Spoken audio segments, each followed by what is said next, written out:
Hi, I'm Mari. I'm a teacher trainer at YYOGA and I also teach public classes there. And today we're going to talk about Chaturanga and more specifically how you can start getting into your jump backs, which is a little more intermediate. So first we'll go over a basic Chaturanga. The tendency usually in Chaturanga is that we tend to let the shoulders dip. So in trying to keep the core integrated, we let the chest collapse. And you want to find the balance between keeping the core integrated but also keeping the collarbones broad, so keeping the shoulder blades on the back. And you don't want to be jumping into Chaturanga if your normal Chaturanga is already collapsed. So work on that first, build the strength in your Chaturanga first, and then once you have that, then you can start to play with the jump backs.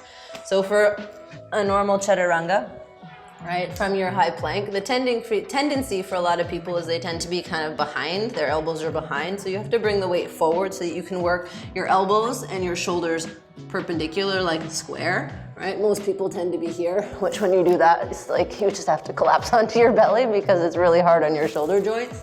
So better to be a little bit above the elbow rather than below the elbow. So work on that first. Once you feel stable in your Chaturangas, then you can start to work on playing with the jump backs. I'll give you two different ways to do it. The first way, I learned it from a teacher more Vinyasa style, and you're jumping to bent legs and then moving forward. So it's a lot gentler on the shoulder joint. Once that feels stable, you feel like your shoulders are strong and you can keep that integration, then you can play with jumping right into the low push-up. So first variation, if you're in your forward fold, take the halfway lift. You'll plant your palms. The closer your hands are to your feet, the easier it is to find the rooting of your hands, but if you don't have the mobility, the hands might need to be a little bit forward, and that's okay. So inhale, bend your knees, and you'll just lightly jump to bent knees, and then shift forward into your Chaturanga. And then you can flow through that. So that way it's pretty gentle on the shoulders, it feels pretty good, and you get to still get that feeling of jumping without putting too much pressure on the shoulder joint. Second way, jumping straight into Chaturanga. And for me, a key for this one is you have to press into your hands. You have to use the strength of your arms and the strength of your core to find a little bit of the lightness through the pelvis. And also the connection to your pelvic floor and your low belly is what's going to give you a little bit of that buoyancy, that lift. So exhale completely. Inhale to lengthen.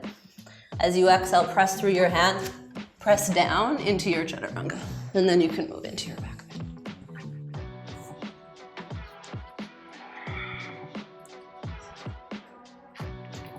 So for me, it took me years to get a really strong Chaturanga. I have a lot of mobility, so feel free to use your knees. Your Chaturangas are designed to help you build strength, so don't be shy to modify until you start to build it, and then slowly you can work your way up so that when you do jump, it's super light and integrated and gonna benefit your shoulders rather than hinder them. And if you want to learn more about the wrist preps and more about the shoulder integration, you can go back to my handstand videos. I have a few other videos that talk more about kind of how to warm up your wrists and how to integrate your shoulders. So, you know, the more kind of videos that you watch that teach you about how to get more integrated through those parts that weight bear, the more results you're going to have and the better results you'll have. So thanks for joining me. I'll see you soon.